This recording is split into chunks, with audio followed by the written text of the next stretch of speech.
A very good evening to you and welcome to this special town hall discussion here at the Aga Khan University Auditorium, protecting our children's future, one shot at a time. We are live on NTV and across all our social media platforms. Do join us for this conversation.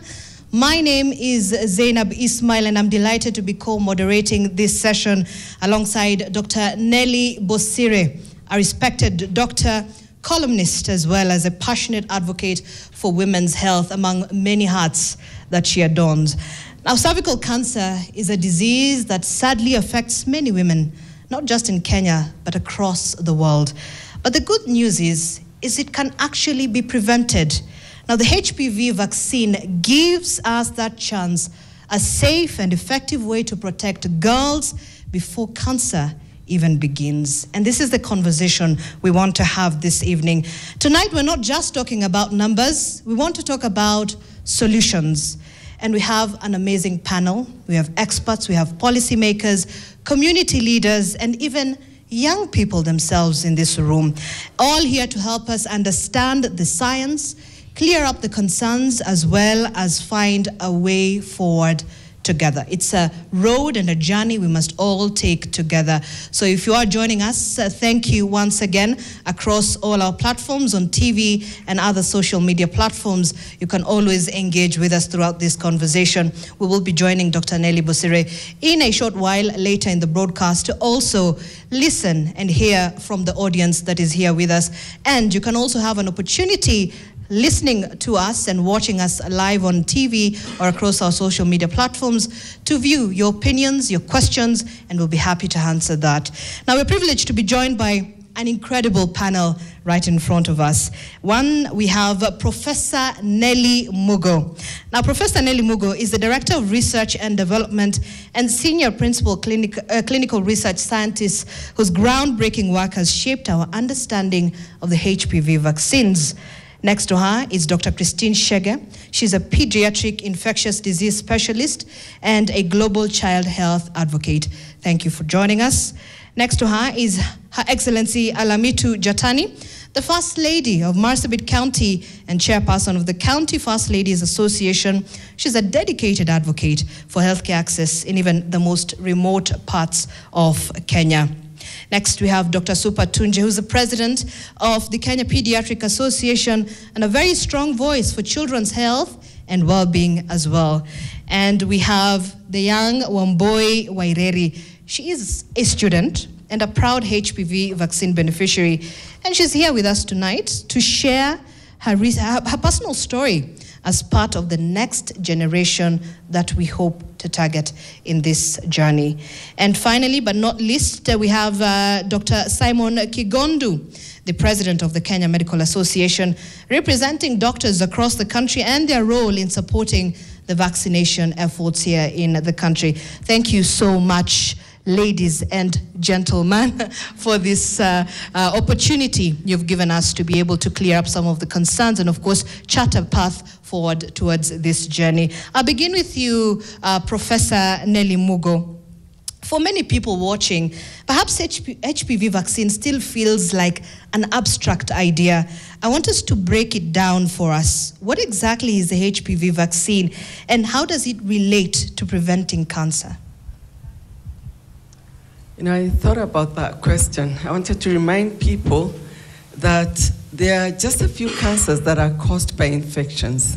One, we have hepatitis B.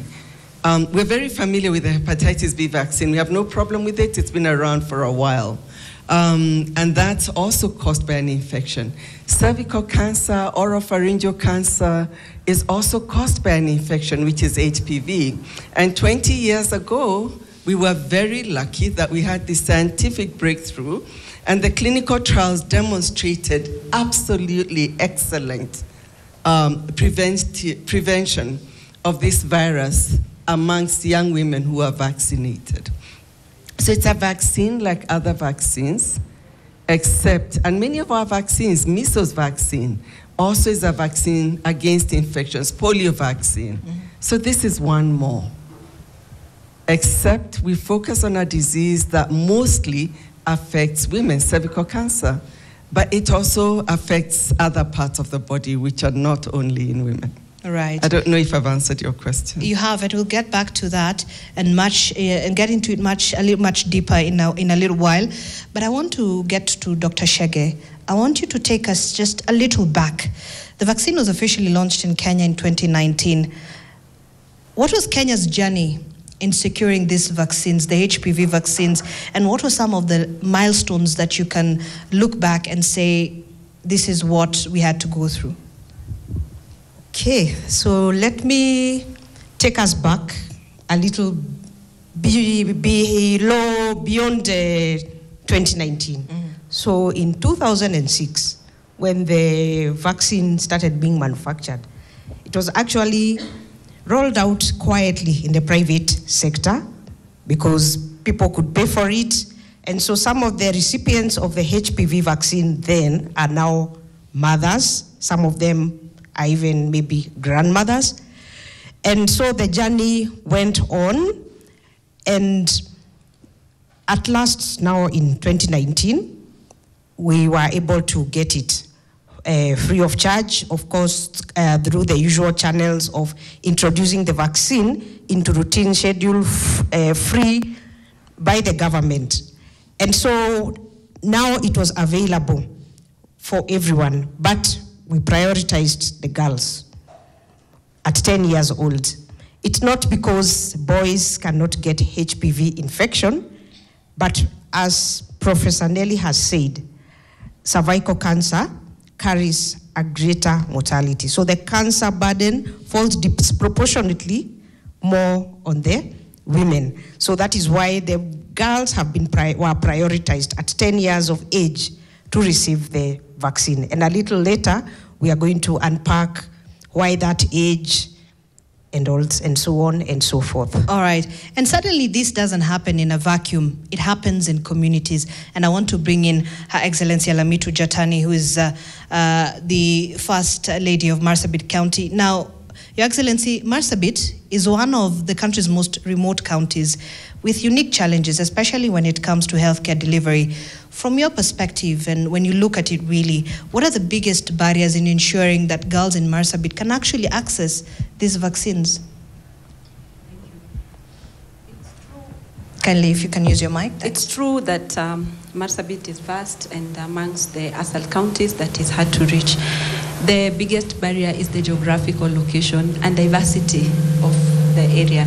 It's far to reach, and access to health for all children and adolescents is very hard. So when these vaccines are rolled out at national level, they may not be able to reach the far-to-reach areas. And that's how now the role of the county first ladies come in, because of communication and understanding on how good this vaccine is. So our role comes in to bridge the gap between the community and the doctors, so that we are able to explain to them at that grassroots level that, as she's put it, that it is safe, it can be accessible, and it's available even in Marsabit. Mm-hmm. Thank you. All right. Dr. Super, certainly a number of things coming out, but I want to get your expertise as a pediatrician. You interact with parents on a daily basis. When you sit back, what are some of these concerns you hear from them about this vaccine? Thank you for that question. So, first of all, HPV vaccine, as currently was rolled out in the country, is given to the category of children that we say they are older children.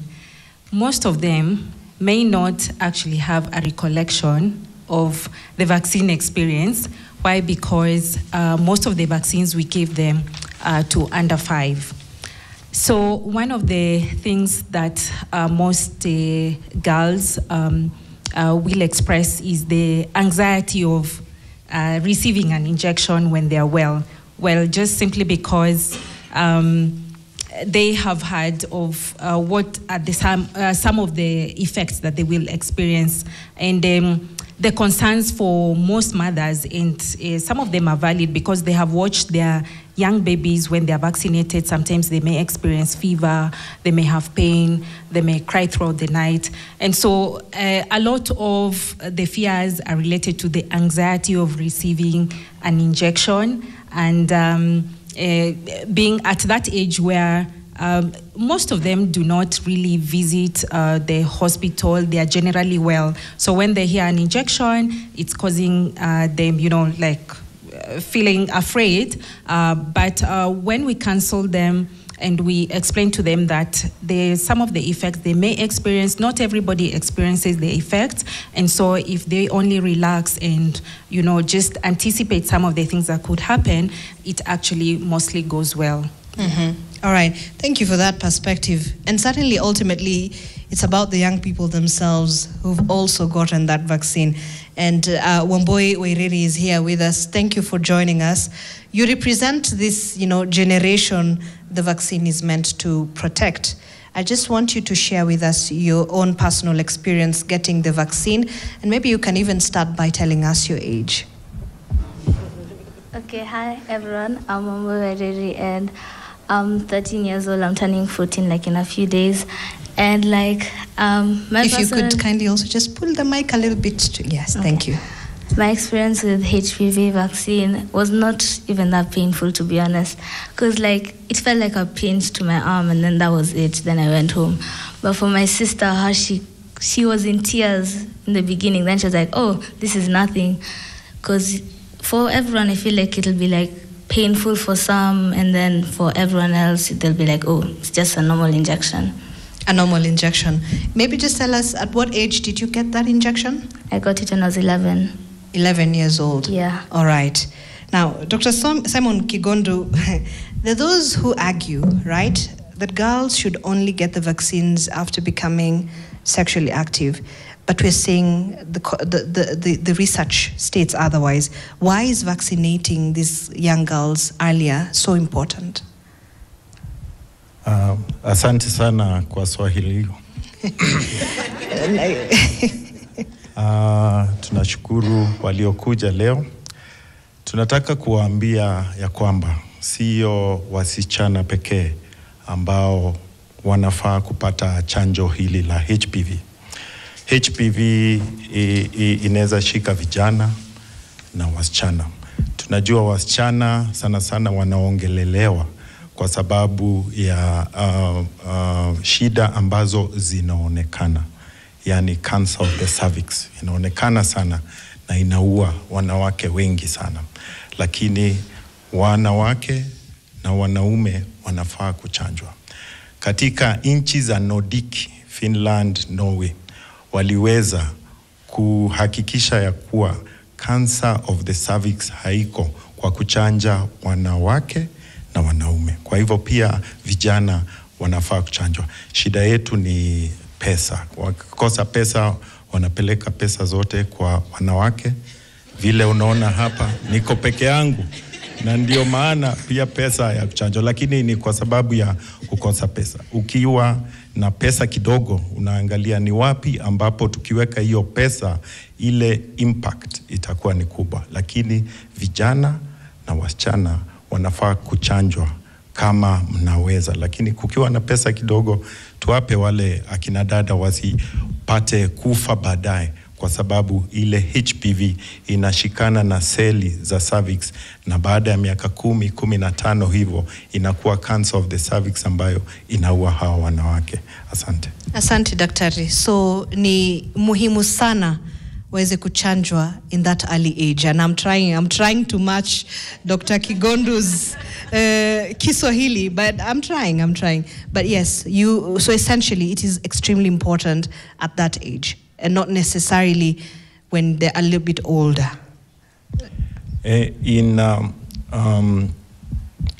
Prevention is better than cure. And in the bottom-up economic transformation agenda, prevention has been put as a key in preventing future costs of healthcare. So it is better not to get cancer of the cervix kwa sababu SHA haitaweza kulipa pesa ni kidogo. So if wakipata chanjo hawatapata cancer of the cervix. Kwa hivyo zile pesa ambazo tungehitaji kutibu cancer of the cervix hatutahitaji. Therefore prevention is better than cure. Na ndio maana tunawapa wasichana na vijana kabla hawajaanza kujamiana, kwa sababu ukiwa unajua polisi atakuja, unaweka bunduki kabla unajua mkora hajakuja, unaweka bunduki iwe tayari kabla ya mkora kuja. Mkora akishaja huwezi tafuta bunduki. Kwa hivyo HPV ni ile bunduki ambayo inawekwa kabla mkora ule anaitwa cancer of the cervix hajakuja. Na ndio maana umri huo ambao hawa majenzi hawajaanza kujamiana ndio umri mzuri ambao unafaa kupewa chanjo la HPV. Asante daktari, lakini umetohoa lugha, I say. But it's fine. Professor Mugo, you are allowed to speak in English. Now you've been involved in this landmark Can-She study. I want you to give us some details on that, what this study really revealed and why it is so significant in supporting the use of the single dose of the HPV vaccine. We hear of single dose vaccine, double dose. Just give us an elaborate response on that. Absolutely, it's my pleasure actually. We've been at it for several years, and with me today is Dr. Charlene Biwott, who's looked after the cohort at our site for the last 5 years. So the Kenya single dose HPV efficacy study, we call it Can-She, enrolled girls at the age of 15 to 20. And the question we were asking is, one shot enough for prevention of HPV infection? So what we did is we enrolled these girls, and what we call in research randomization, and we blind. So we don't know what they got. So some got it's called nanovalent, I won't go into that, a bivalent and a meningococcal. So one group did not get any HPV vaccine, and we saw them every 6 months, and we took samples to see if they were protected. So within the first 18 months, we did our first evaluation, and it was really exciting. I just want to tell you, we were absolutely thrilled because the group who were vaccinated with the one shot had extremely high protection. Actually, it was the same rate of protection that they saw in the original studies that got the vaccine approved in 2006, that the girls who were getting 3 doses or 2 doses, that the level of protection was similar to what we saw with this one-shot dose. So what did we do after that? The question people kept asking, will it have durability? Will it protect them for long enough? Will it stay? So there's a group that evaluates the data, not us scientists. They said, well, you can't leave these girls unvaccinated, the group who didn't get the vaccine. So we did what we call crossover, blinded. We didn't know who had originally got vaccine and who didn't. So now they're all vaccinated. We followed them for 5 years. And this new group, who are vaccinated between the age of 18 and 23, have stayed free of infection. I can't tell you how thrilling it is to see that data. It's like an open gift, because to be able to give 1 dose and have the same effect as 3 doses or 2 doses has humongous implications for women's health. If you have seen cervical cancer, if you have experienced it, and I know there are people in the audience who have, to imagine how much easier it would be to have a future without that cancer. But we didn't just start there out of the blue. The old studies, and tell me to stop if I take too long. All right, you can continue. Okay, thank you, because I can for carry 30 on seconds. a little bit. Okay, so the old studies, we call them the proof of concept studies, were done in Costa Rica, and there's some studies which were also done in India. And because even when you tell people to get 3 doses, you'll always have somebody who doesn't. So they have been following up all the girls with a variation of dose schedules. And they have been able to see they didn't get HPV, they didn't get pre-cancer, and the protection level by these different dosage types has been the same. The Costa Rica group actually gave us their data after 19 years of follow-up. And it continues the same across different groups, different countries. We're seeing the same pattern, that this one shot is protective. So very groundbreaking, revelations there. Absolutely, yes. Right. So, Dr. Shege, we understand that Kenya is now moving to, or preparing to switch to that single-dose vaccine schedule. Could you walk us through what this actually means for everyone, and how, perhaps, if you have any information, the ministry, perhaps, or the country hopes to ensure that every girl is on board and none is left behind? Okay. Let me speak now. I wear my mother hat. I speak as a mother. I have 2 girls, and both of them are vaccinated against HPV, and they got the 2 doses. But the thing I know is that to remember to go after 6 months for the second dose, I forgot. So my daughter's, at least the second born, the first one I remembered, but the second one, she reminded me, Mom, she would tell me the whole of August, because she was due for it in August, Mom, you haven't taken me for the second HPV, you haven't. So now that we have the single dose, you just get 1 shot and you're protected for life. At least that is one thing out of the way. And of course, as Dr. Kigondu said, and I will not try to speak in his very broken Kiswahili. But the message was delivered. The message, and I've lost my train of thought, but it has to do with money. Money is what we are looking for, all of us. And even Kenya, we all want to make savings. So by giving a single dose, and you know that our vaccine funders have declared that we are a low middle income country. So we are supposed to graduate from being babysat by the donors. Yeah? So now we need all the savings. So by going to a single dose, we are having savings for the country, and we can put that money to other good use. So now to come to your question, and I'm not purporting to stand in the very big shoes of the Ministry of Health, but I work very closely with them. The single dose is going to be launched and being made official, and every vaccinator everywhere in this country shall get the information through all the channels that we use for communicating health policy changes, so that, and the booklet will also be amended. You know, I don't know if anyone has ever seen the purple booklet. That booklet is one of the best booklets I've ever seen anywhere in the world. It has all the vaccines and a lot of information from the pregnant mother to the baby, and that book is supposed to be handed over to the baby, the girl or the boy when they mature and go to start their own families. So I've gone off topic, but what I'm trying to say is that it will be made official that there will be the single dose very soon before the end of this year. All right. Thank you. All right. Thank you, Dr. Shege, for that. Now, Your Excellency, Jatani, as the County First Lady, you've certainly also been very active in your advocacy in the county, and also your work with Capricorn, right? Could you tell us more about this initiative and how it is also helping yourself and other first ladies in the different counties to raise awareness and to also just build this trust with community members? Just maybe to inform people maybe what the association is all about. It brings together the spouses of governors together in championing a common cause.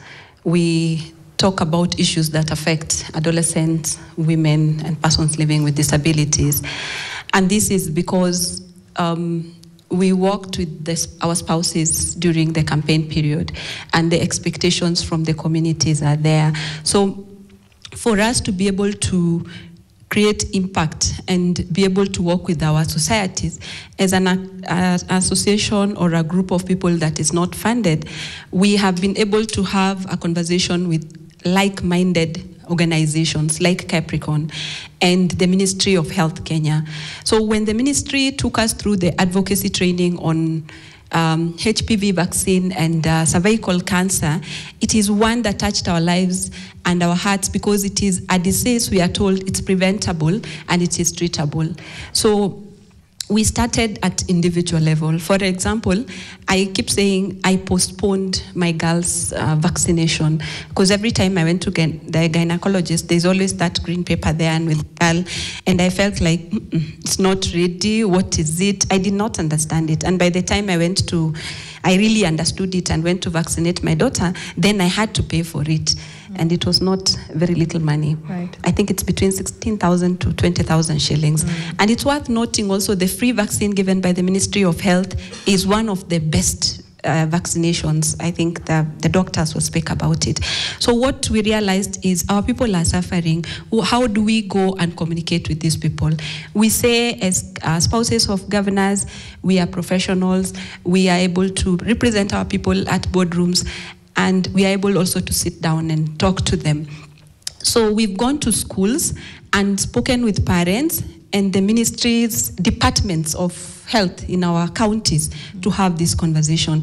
And we've been able to shift these narratives to be able to talk about them. If I stand in Marsabit today and tell them, okay, there is myths and misconceptions, I also had them, and today my daughter, and you know her, is vaccinated, then that gives it a plus, that I would not want bad for my daughter. So that makes it, it's like I have endorsed it, then it's okay. When I go to a public baraza and I have, a medical camp ongoing, and I'm able to go into the van and do the screening myself as the first person to go in and get checked, because we are saying early detection is good, then that gives it a plus. So that conversation is what has really helped us. And when you look at the numbers, like we have a slogan as County First Ladies initiated by our sisters from the Lake region. We call it WOMAN, word of mouth advocacy. We are not funded, we are not paid, but we have a powerful mouth that is supposed to pass a powerful message, which you can finish your thought. Which today is speaking about one dose, which for me becomes very relevant to Marsabit especially, and northern Kenya, where they had to reach areas. We had a problem of, even if you look at our statistics right now, the first dose has been taken, the second, most of the people have deferred. So this is, music to our ears, especially from that region. Thank you so much. Thank you so much, Your Excellency.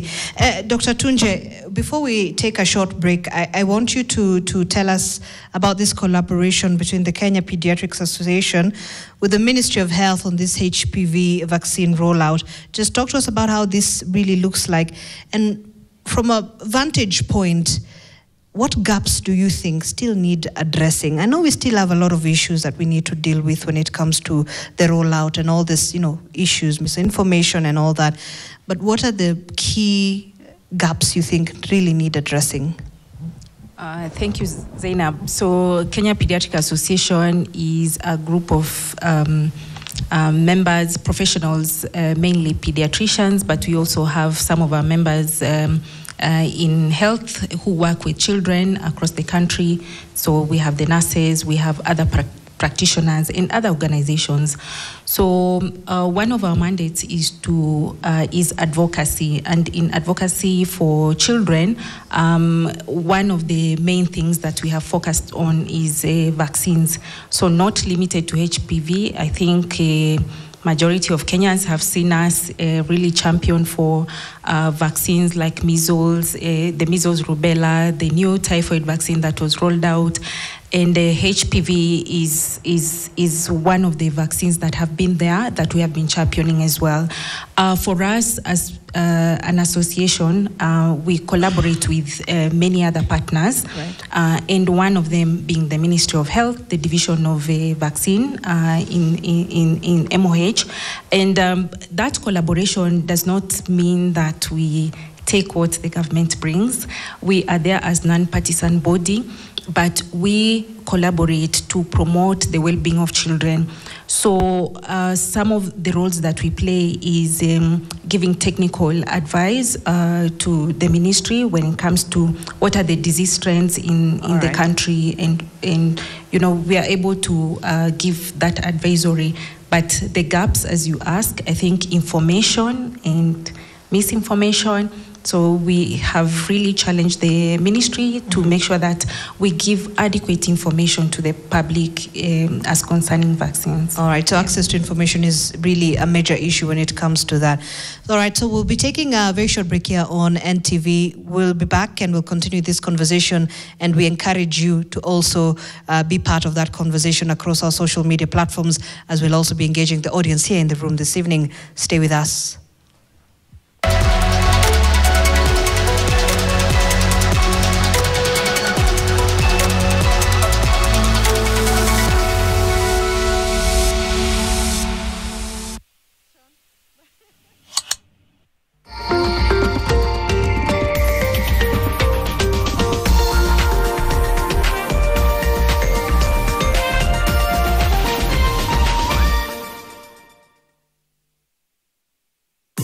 Kama MC natenda ninayoyasema. Nimekuwa kielelezo kwa mara nyingi.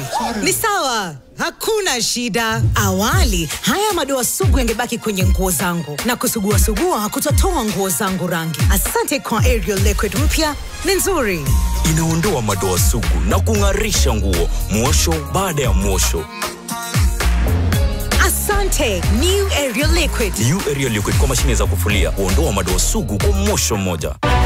We come together from all walks of life, all over the world, to experience the extraordinary.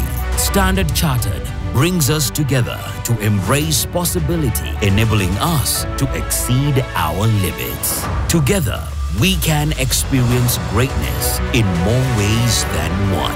By breaking barriers, unlocking our full potential, and being a part of a worldwide journey that starts with a single step. All proceeds from the marathon go towards Future Makers by Standard Chartered. Register now for the Standard Chartered Nairobi Marathon. Together, we run farther. New Downy refill pouches, lasting longer than expensive perfumes. Cut, store, and no need to add water. Serve with a Downy refill.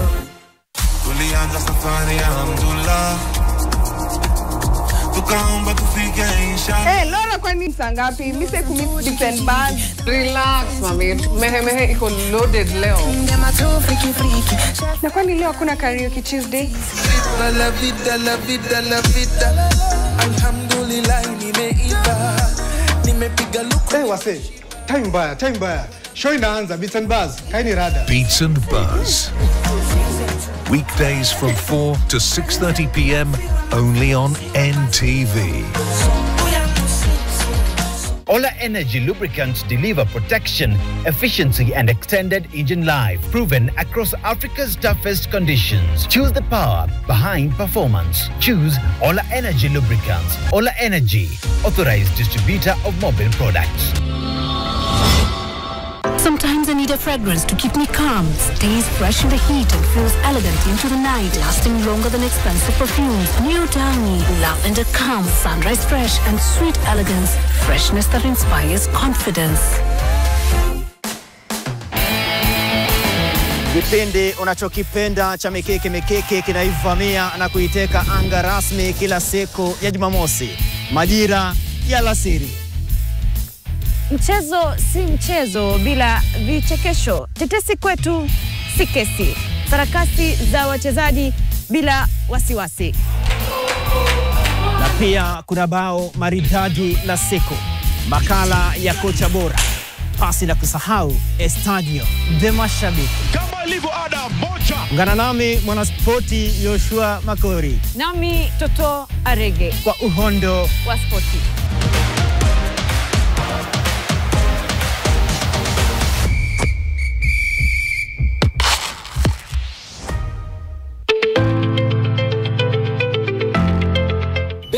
embassy is going green. Hii inamaanisha nini? Ngoja kwanza. Hi, my name is Peter Maddens. I'm the Belgian ambassador here in Kenya.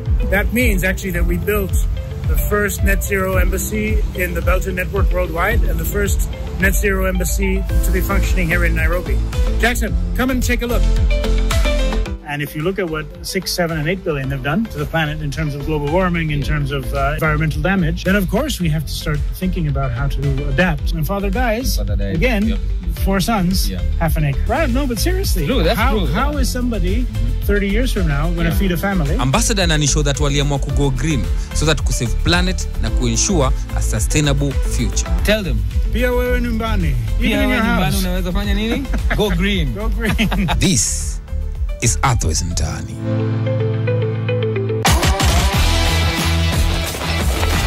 On 26th October 2025, the city doesn't sleep. It runs. The Standard Chartered Nairobi Marathon is here. From the crack of dawn, the champions rise. Speed, stamina, sweat, and stories of glory. Who will conquer the streets? Who will cross the line first? Witness every stride, every moment, live. Don't miss the action. The Standard Chartered Nairobi Marathon, live on NTV from 6 a.m. on 26th October. Sometimes I need a fragrance to keep me calm, stays fresh in the heat and feels elegant into the night, lasting longer than expensive perfumes. New Downy, lavender calm, sunrise fresh and sweet elegance, freshness that inspires confidence.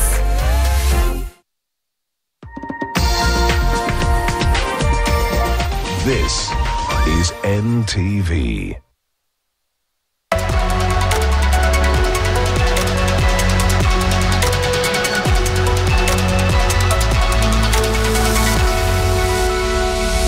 Special town hall conversation on cervical cancer prevention through HPV vaccination. We have a fantastic panel of distinguished professionals, and we will be winding up on some of the discussions here before we hear from the audience that is seated with us in the auditorium this evening. Dr. Simon Kigondu, you are the president of the Kenya Medical Association. That's the umbrella body for all the doctors in Kenya. Now, my question is about unity. How united is a medical profession when it comes to supporting this HPV vaccine? But also importantly, how is the association addressing instances where some healthcare providers might be discouraging parents from taking this HPV vaccine? Medicine is scientific. And as we have clearly heard from the studies by the team that did studies on the HPV, science has shown that the vaccine is effective. It is okay for individual doctors to have personal opinion which are based on many things depending on where you come from, but you cannot argue with the science. Therefore, professional medical associations usually take a scientific approach, and in my audience today I have gyne oncologists, those ones who have read a bit more in oncology, and they would attest to the science that this works. So as a professional medical association, we take the scientific route. We allow you to have a personal opinion, but what the science has shown is that HPV works, and in the long run would be very useful for prevention of cervical cancer. And science has also shown that the best time to give this vaccine for the 100% efficacy is around that time of 10 to about 18 years. But more importantly, it's not that the age is not the determinant, so to speak. If you have not been exposed, for instance, to HPV and you're 35 years old, you can still get to prevent yourself from getting cervical cancer. But using the community, we use the 10 to 18 age bracket for giving the dose of HPV vaccine. All right, fantastic. And to a very important stakeholder in this room, Wamboi, when you talk to your friends about this HPV vaccine, what do you tell them? Do they ask questions about it, and what answers do you give them? Most of my friends have gotten the vaccine, of what I know, and some of them say it's painful, some say it's not, but it's everyone's different experience, and I wouldn't know if the level of pain they had and everything. Mm-hmm. But when I tell them it's the HPV vaccine helps with cervical cancer for females, and it helps with many other things, and I feel like everyone should get vaccinated. All right. Yes. So just one key message you would like to tell other girls who probably are listening to you within that age group of yours, perhaps don't even know what we're talking about. Just one key message. I think we should all get vaccinated against this disease, and I hope none of us get this disease in the long run of life. All right, definitely a prayer and a hope. Allow me now to hand this mantle to my very able co-moderator, Dr. Nelly Bosire. Beautiful, looking lovely in purple, and also very colorful. So Dr. Nelly Bosire, over to you as you take the questions from the audience. Thank you very much, Zainab. We are very privileged to have the audience that we have with us here today. They have listened to the experts, and this is really what the Kenya Pediatric Research Consortium aspires to with regard to advocacy about the HPV vaccine. We have heard from the scientists, we have heard from those who have taken the vaccines, but there is a key group that has actually not been addressed thus far. And we want to talk about why is this so important. When we talk about cervical cancer prevention, it becomes a very abstract conversation when we do not have people who have survived this condition. And in the room today, we actually have cervical cancer warriors who have survived this, they have beat the disease, and we want to hear their lived experiences. What does it look like? Because every time Dr. Kigondo says, it is very expensive. What does expensive mean? I would actually like to introduce one of our champions, and I would like her to introduce herself. She's been a cancer survivor who's walking with us this journey and giving us the other side of what happened before we introduced this vaccine.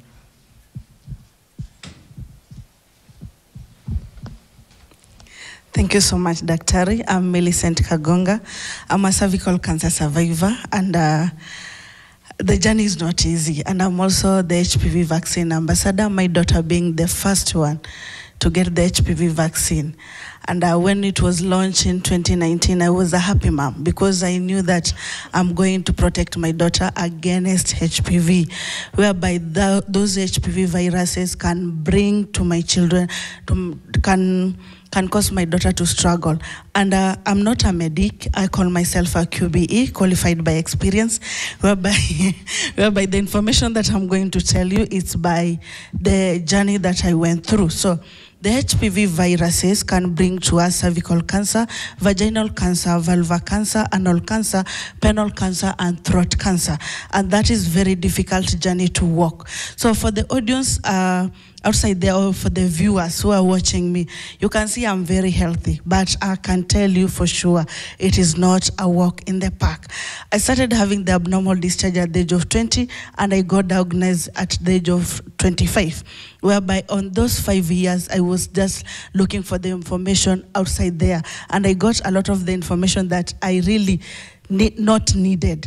I just needed to walk on the hospital and get myself, start myself the treatment. The journey, I was treated here in Kenya, and that means that we have doctors here, and I appreciate what they are doing. But all in all, I can tell you for sure, don't let your daughter to go through what I went through. Like Daktari said about SHA. SHA now it is like a hell, and for sure we are waiting for Tuesday because we need to arrange some few things.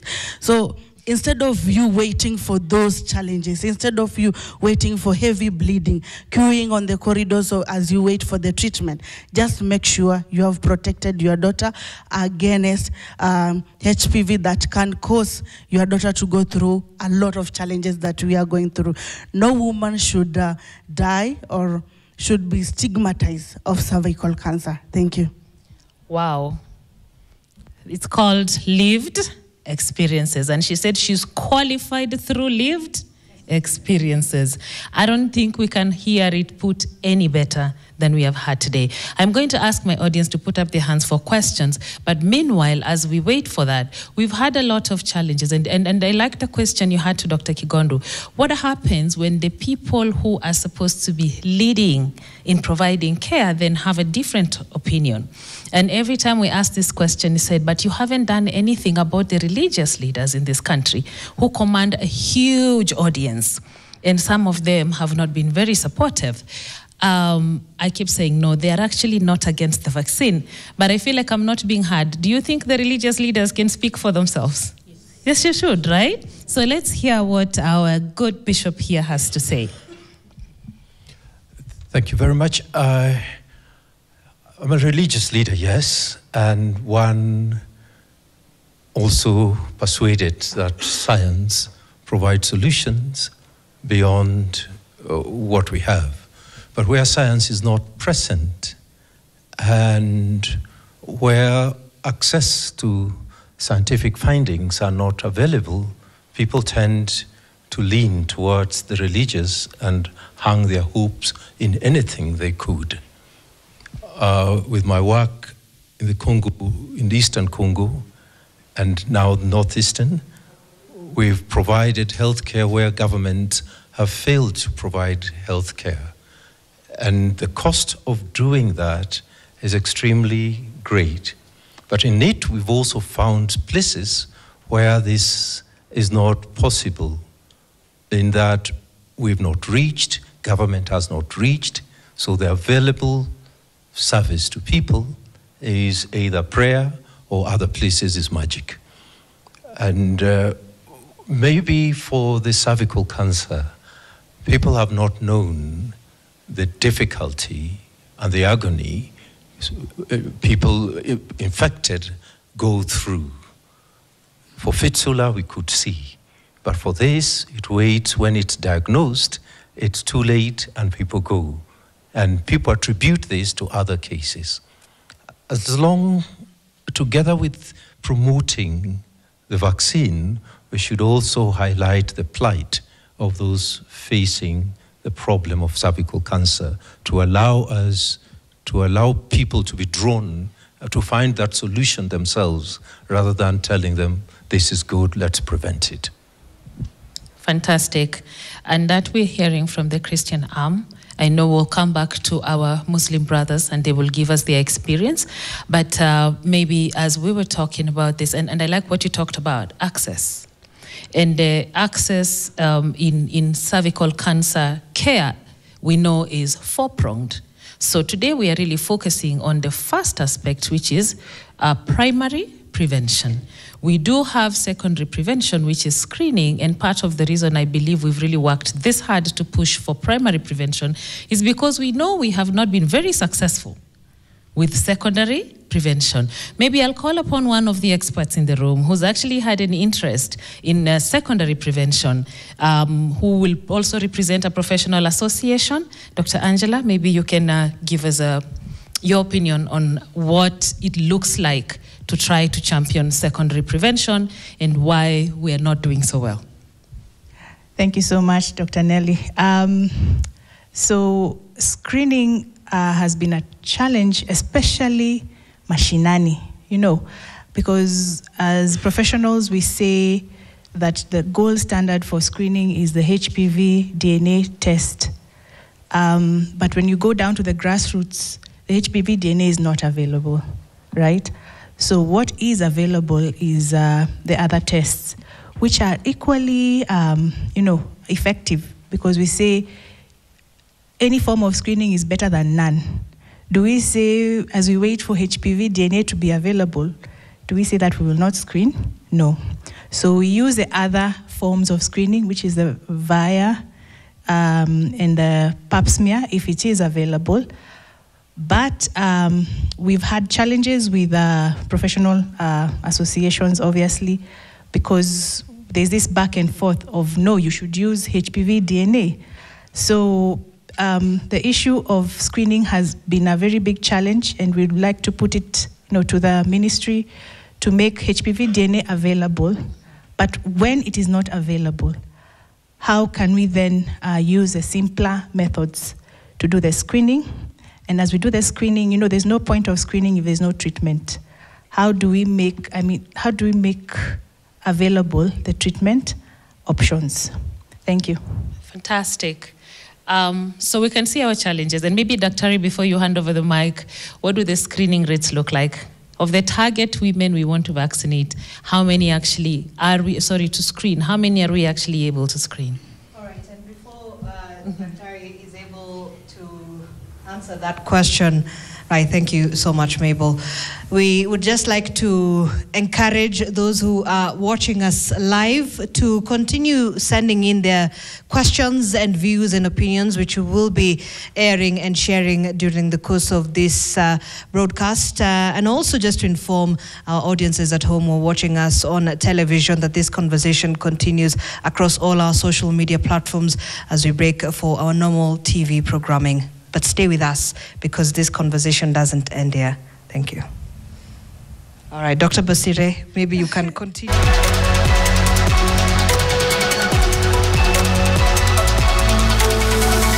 Vaccination part, which we should target 90% of our girls. And then the screening part, we should target 90% of our women who are in the reproductive age, 15 to 49 years of age. So as a country right now, we are 34%, and yet WHO tells us our target is 70%. So we are still low in terms of screening, and as a country, we need to up our game. So for us to reach prevention and say that we have eliminated cervical cancer, we need to go to 4%. Fantastic. As we continue to expect your hands to go up, anybody who would like to ask a question, we're ready for you. I would like to come back to a thorny issue, and this has been the issue of how we're rolling out the vaccine. And remember, we said that a lot of the approach of getting our 10 to 14-year-olds is through a school-based approach. This is where we find the children in school. And I just want you to hand over the mic to the gentleman behind you who's wearing two hats. He works for the Nairobi County, and he also represents the Muslim leadership. Thank you. Thank you. Good evening, everybody. My name is Mohammed. I was invited to this through SUPKEM. I support SUPKEM in terms of health sector because they are the only organization in Muslim organization that were trusted, and together with, I think we are 4. In SUPKEM, first of all, you can remember that at the time we were giving vaccines like, whether it's HPV, measles campaign, you could not penetrate to our religion organization. So SUPKEM made the advocacy to all imams, sheikhs, so that our kids can get through madrasa. So we have been advocating all over the country. And the challenge was everybody was thinking this misconception about maybe it is bringing so many other issues that they were not taking it up. So sometimes you can remember the time we were getting vaccine on COVID. I was the one who vaccinated one of the most prominent sheikh in our country. From that time, everybody Muslim took that injection of COVID because people were resisting.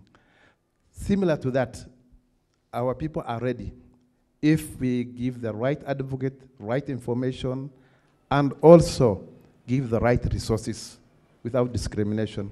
That is why Kamukunji sub-county Nairobi sometimes were tailing behind, but last time they were almost the second sub-county in terms of vaccination. That is part of SUPKEM, and we are advocating for them. We have a Directorate for Health Service, which is led by Dr. Iman, together with me and some other professionals. So we are supporting here and all over the country. That's number one. For me, again, to Nairobi City County, I had a school health program. When HPV failed through the facilities, we developed outreach services, school-based program. I have 17 officers. We develop our program through a school health policy and guideline. We don't work alone. This is a multi-sectoral approach, education, health, and other partners. So when we could not penetrate the vaccines in the facilities, we started advocating, we started training the teachers. After the teachers, the imams bringing together all the stakeholders. Suppose when we are training the teachers, we bring the BOM, one of the somebody from the church. So those are the combinations that we are bringing. So that one made it our success to be in Nairobi, one of the most leading HPV vaccination. Like last year, I can remember, I have the statistic, we vaccinated like 94,600 something.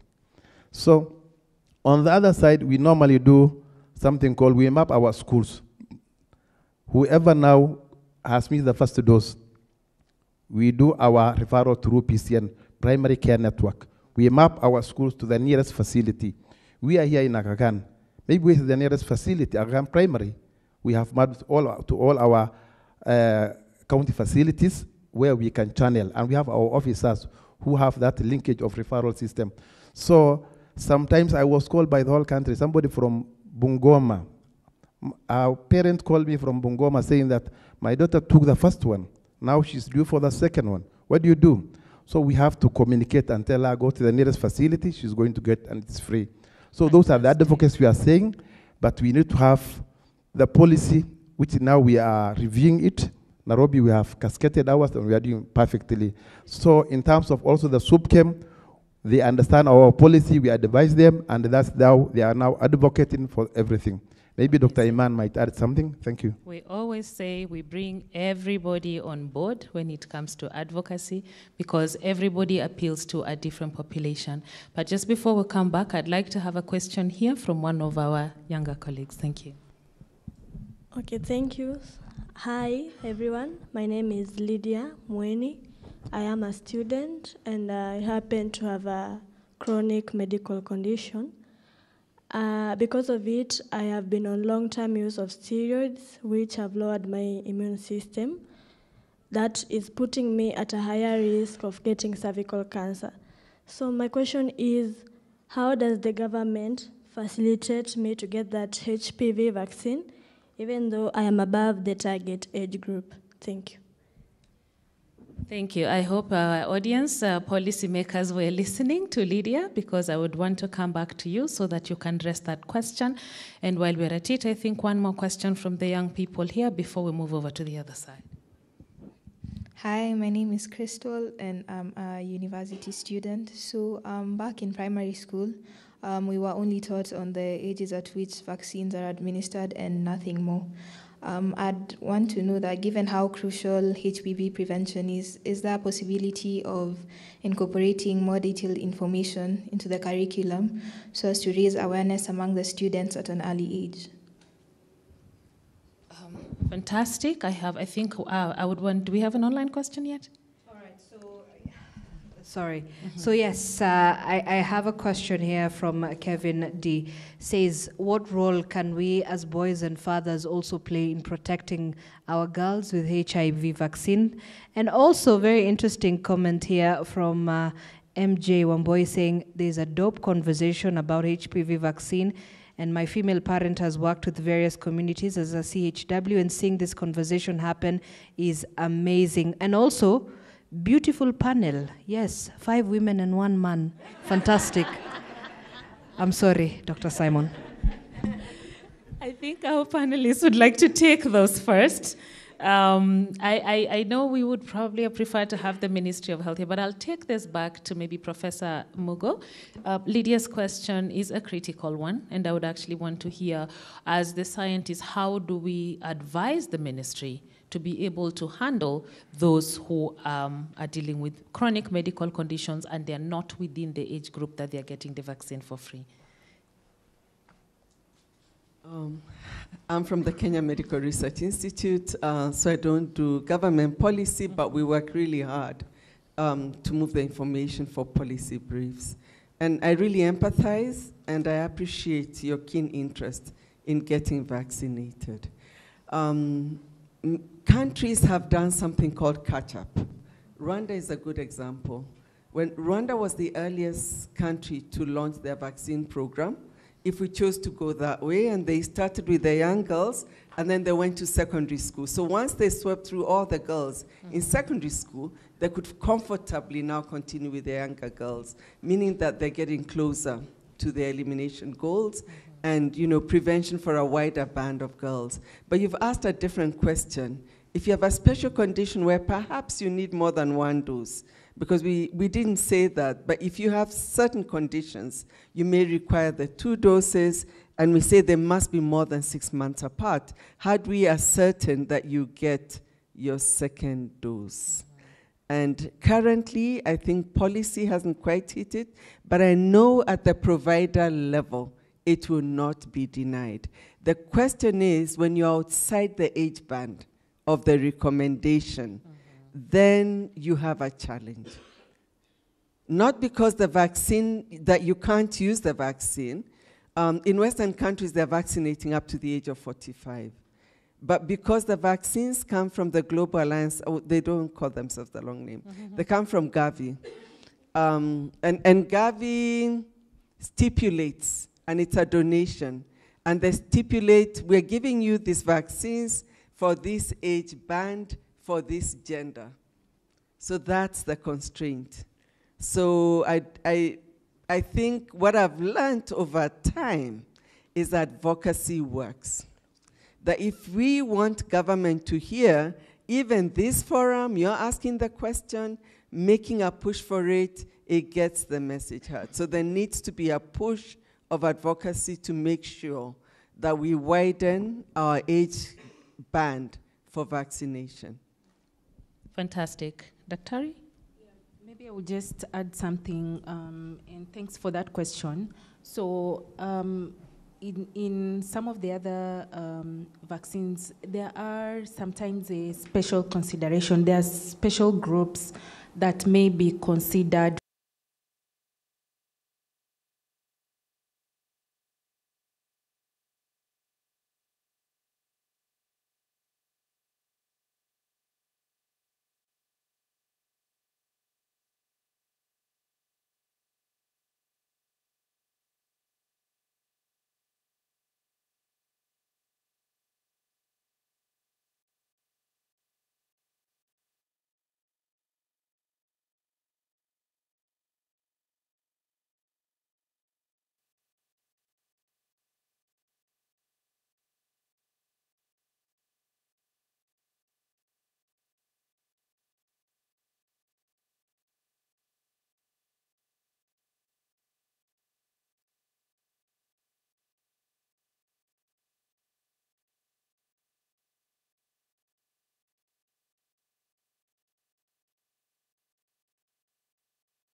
kuna swali muhimu ambaye ground wanatuuliza wananchi, na hiyo swali inafaa madaktari wajibu kwa ufasaha na kufafanua zaidi. Hii shindano iko na uhusiano ya issue ya family planning. Hiyo ndio tunataka majibu. Hiyo ndio swali ya ground. Kama hii shindano iko na athari yoyote itakuwa shida. Kama hakuna shida yoyote ni rahisi kuchukua. Yes, hiyo ndio swali. Asante sana. Kuna scientist kwa room, tutamletea hiyo atujibu kwa kina tuweze kuelewa, ili tuweze kuhakikisha kuwa wale ambao wanatusikiza nyumbani wametuliza roho, kwa sababu hii imekuwa ni swali ambayo imerudiwa mara mingi na sio kwa mkutano huu peke yake. Lakini kabla nisonge, kuna swali pande hii. Hi everyone. My name is Nelvin Agwata from the Thriving Teens Foundation, and we work a lot with adolescents in Kenya. And one of the common questions that we get is what happens when a child wants to get the vaccine, but the parents don't consent to that. So I'll direct my question to the Ministry of Health. I hope they're around. What measures have been put in place to ensure that the children's rights are protected and upheld in cases where the parents don't consent to the vaccine? Our ministry may not be here today, but that's an amazing question, and I will pass it on to Christine, who works closely with them. Maybe you can have a word for us. And let me take one last one, and then we can take an online question before we come back to our panelists to be able to respond to that. Thank you. My name is Rosie Kanyadudi from the Technical University of Kenya. Sorry. My name is Rosie Kanyadudi from the Technical University of Kenya. Even as we get ready to roll out the single-dose vaccine for HPV, my question would be, what is the role of nutrition in HPV campaign? Oh, that is a great question, and I am glad that our president of the Nutrition Association of Kenya is here with his colleagues. I will definitely be passing that right to you. So Zainab, do we have any more questions, or can we pass on to our panelists? I think we can have that question responded to. Allow me to pick 2 more questions online so that we can close it up from there. Fantastic. So we have 3 questions, and I assigned all of them. So allow me to pass on the mic, then we can have our first response.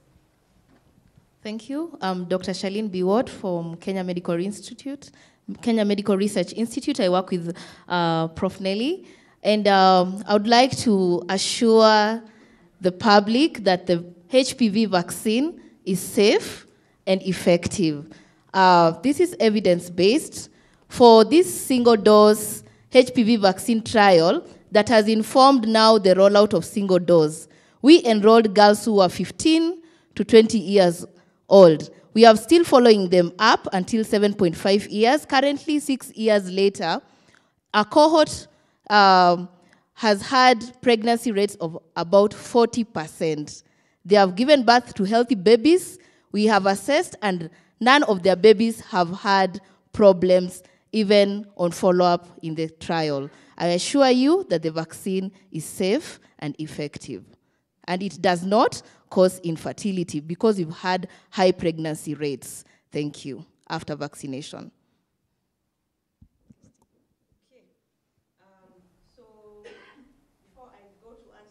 Sister over there, I would like to speak a little bit about the question that was asked about HPV for the special group. I don't work in the Ministry of Health, but I work closely with them, particularly in making the policies and guidelines.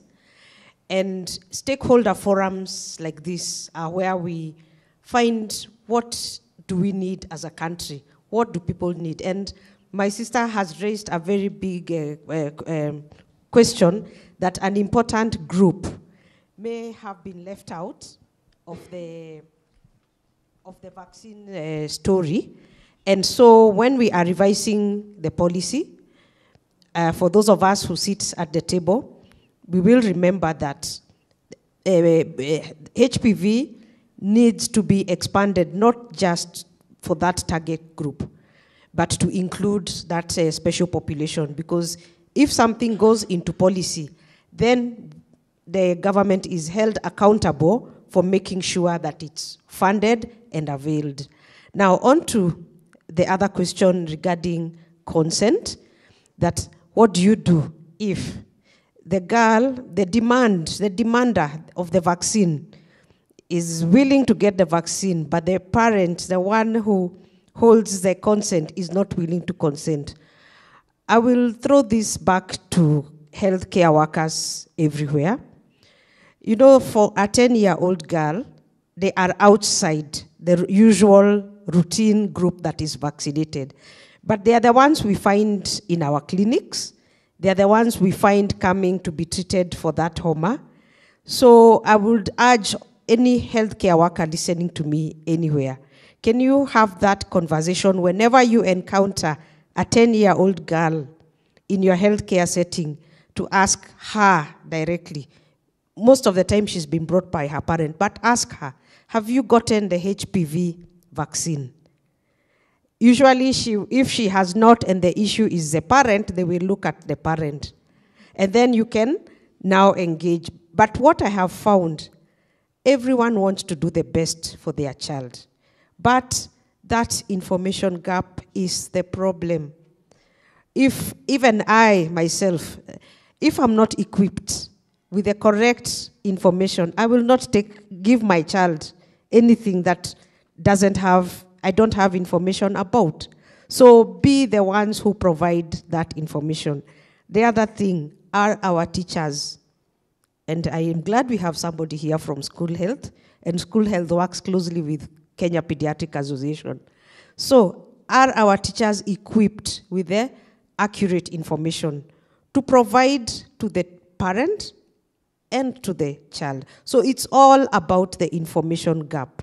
So even if the parent has not consented, it is not about forcing them. It is not about demonizing them and saying they are bad parents. It's about sitting down with them, having a conversation. And I'm sure the consent will be, remember, vaccination is not an emergency. So never force anyone to get vaccinated. It is something you have to engage, have a conversation, and then do it. Fantastic. Fantastic. We have one more question. It's not a question, it's a response to the nutrition question. My name is Betty Okere, and I am here representing Nutrition Association of Kenya. I'd like to thank my president for passing the mic on to me and the entire association. On the question of what are we doing, what is the role of nutrition in ensuring that this conversation is actually taken up, and do we actually have a part to play? Yes, we do. And as one of the people who asked the questions in the audience asked, they said, I have a condition which makes me susceptible to infections. What am I doing? It is a good thing we are rolling out the conversation on HPV, and cervical cancer is actually as a result of an infection. But what are we doing in terms of ensuring that we are preventing these infections even before the problem occurs? Look at the food environment. The last STEP survey, 2005, which was done, only showed that about 30% of Kenyans are actually consuming the recommended vegetable and fruits per day, the 5 servings. We are not reaching there. It must be worse right now with the emergence of more juices that are not really even natural in the market. When you look at the age group that we are targeting, the young people 10 to about 18 years, this is the group that is being faced with a lot of marketing for junk food. And the nutrients of concern are there, which are the excess sugar, the excess fat, and excess salt. So what are we doing? We are actually damaging our population, even as we're trying to use the vaccine to help them, which is a good thing, it's noble. As we're doing school health information, are we tagging along our nutritionists? If you're not, then we are missing the mark. And as we're teaching the people about how to accept or why they should accept this vaccine, then we can't leave the conversation out and now deal with, you have already been infected, now we are trying to treat you. So we have to start from the word go. And our messaging, when we are sending this message out, can we also have the nutritionists involved so that we have the right messaging? We are not saying you cannot eat your fries, but how frequently do you want to eat them, and are they the only thing that you can eat? Thank you. All right, thank you so much for that. And I see a lot of reaction on social media, by the way. There is a varied opinions and views with regard to this conversation. But allow me to just mention a couple of things here, some questions perhaps, and also views. At Magiri in Dereba, Brian says, my question, do men get HPV? And I think that has been answered by Dr. Kigondu. How come men can have HPV? You know, same person who's asked a question twice, you know. So because you see now the essence of the information and access to information, and even the information that has been shared to the public is that HPV is only something that affects women. All right, so definitely perhaps in your closing remarks is something you can think about addressing that. At Kibui Francis, another form of, you know, perhaps, I don't know whether this is misinformation as well, but Kibui Francis says HPV is eliminated from the body 98% of the time, so it's not a threat, right? So I think this is another challenge that we need to address, these kinds of perhaps perceptions.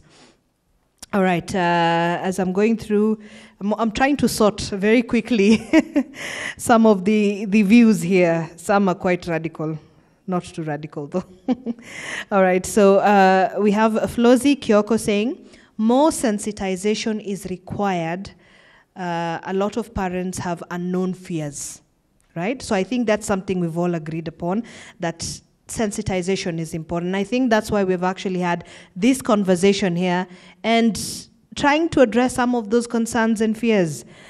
Wilfred Aria says, why a vaccine that costs less than a loaf of bread in some countries is still out of reach for girls in rural Kenya?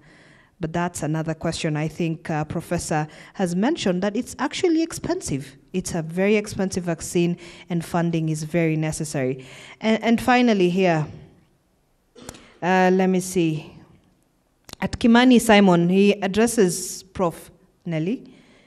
Kindly conduct investigation on the allegations that this vaccine has reduced fertility rates up to 35% in developing countries for the last 30 years when they had thought keeping it for themselves was a privilege. I don't know what he meant, but I think that's something you can look at and perhaps also just address. And finally, George at MoMA says, actually, boys and girls should both be vaccinated. Yes. Fantastic. So that is that's the final, and I'm sure you know the conversation is only getting started, and we have a lot of views coming from our audience who are watching us online and across our social media platforms. But I would like to take this back to our panelists and have them think about some of the conversations, the views, the concerns that have been raised by the audience in their closing remarks, but also very quickly, and I'll begin, let me begin with you, Professor Nelly, from all these things, the science, the concerns, and all this, what is your final remarks tonight for the audience who are watching us? It's always been very, very clear to me that we need to end cervical cancer. It's a disease no woman should have to suffer, and our girls should not face a future with that threat. Those women who've gone through it, they know it, and when you have something you can do to prevent it, I think it's irresponsible to do otherwise. And I want to say this, and I'm not going to be mild. For everybody passing misinformation, malinformation, it is criminal. That information that there's infertility is a lie. I've been doing this work for so many years. All my children are vaccinated. Dr. Biwott told you the fertility, 40%, they're all coming on their second babies. We sometimes wish they wouldn't because they're kind of young. Because the evidence is clear. So when we keep perpetuating the same rumor and keeping women away from a protection that they need, I think the judgment is on the board. So that needs to stop. So I like the question you actually challenged Dr. Kigondu. What are professional associations doing? I'm very sorry, Dr. Kigondu, for throwing that at you again. But we must stand up against people passing false information. We must make a stand to increase coverage, vaccinate our girls, and make sure that this disease is no longer with us. The last one. I keep saying this. A lot of our resources come from Western countries. This is the truth. They put the investment in it. They're eradicating cervical cancer. Sweden data is showing it. Australia is showing it. And by the way, single dose is not just for Kenya. Australia is on single dose. Ireland is on single dose, Canada is on single dose. It's the science. When they no longer have a disease, and it becomes that category of diseases called neglected tropical diseases, is when our problems will begin. So we can walk around mal-informed, throw whatever we're throwing, but we're putting our families and our well-being at major risk. So let's move on and do the right thing. Fantastic, fantastic closing remarks, Professor Nelly. Let's hear from Dr. Shege, your closing remarks tonight, and looking forward, what do we need to put in mind? My closing remarks will be short, because if I make it long, we will forget. For me, as a pediatrician, I will just urge us, wherever you are, you see a 10-year-old girl, ask, is she vaccinated? And then point them in the direction of vaccination, because the vaccine is actually available free of charge in both government and private hospitals. You can walk into even the big private hospitals here in Nairobi, and you will get, for your 10-year-old girl, they will get that vaccine free of charge without a lot of hullabaloo. So just let us be advocates for vaccinations, because they are the surest way of lowering our burden of infectious disease, and that is all. Thank you so much. Your Excellency, when you go back to Marsabit and when you come together with the other first ladies of the counties in the country, and even in your work with all the stakeholders you engage with, what do you think we should do to bridge some of these things, to address some of these concerns? Thank you so much. I think we should strengthen our primary health care. Just 2 years ago, the president rolled out the CHPs in this country. And we are told there are over 100,000 CHPs across the country. And even in far-to-reach areas, they are all available. The other day, we were in West Pokot, courtesy of Capricorn, and they trained their 2,300 CHPs there. The first thing you understand is that they themselves do not really understand the whole issue about the vaccine. These are the people who have been mandated or tasked to go and talk to this parent who we are looking for consent for. So how do we, as stakeholders, the ministry, the county governments, and everyone involved, engage these people so that they have this information?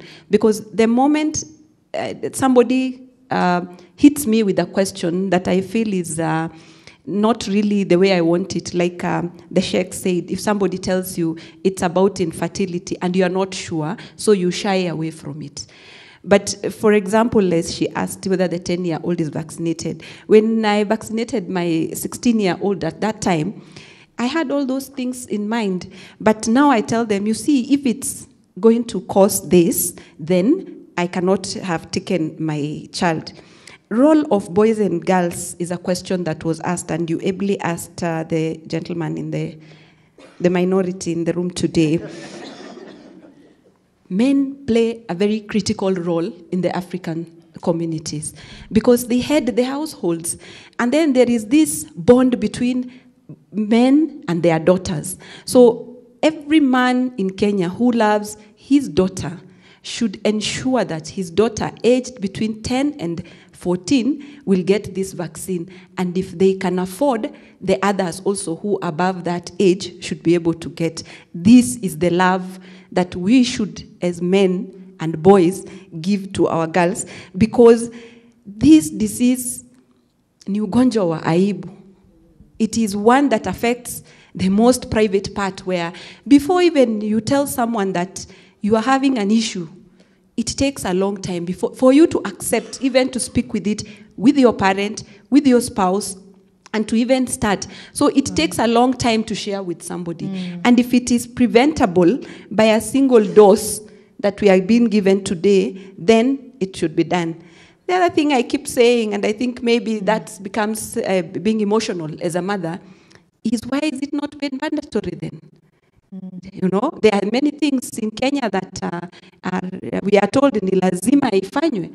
Then why don't we say, for example, and I'm sorry to sound political, that every child, once they reach the age of 10 years, in school or outside school, just like having an ID card, should be able to have their first vaccination, and it is mandatory. And if you don't do, there are consequences, because sometimes why do we beat our children when they make a mistake? So that we deter it from them. So I'm not saying anything about, you know, forcing. I know you said it is not forced, but I'm looking at a scenario where Rwanda, a country, has eliminated through vaccination, and other countries, and then we know the cost of treating the cervical cancer, the chemotherapy, the pain, the shame, the everything that surrounds the whole, you know, the disease. But we can be able to overcome this, and everybody in this house can attest to the fact that they've interacted with one person who has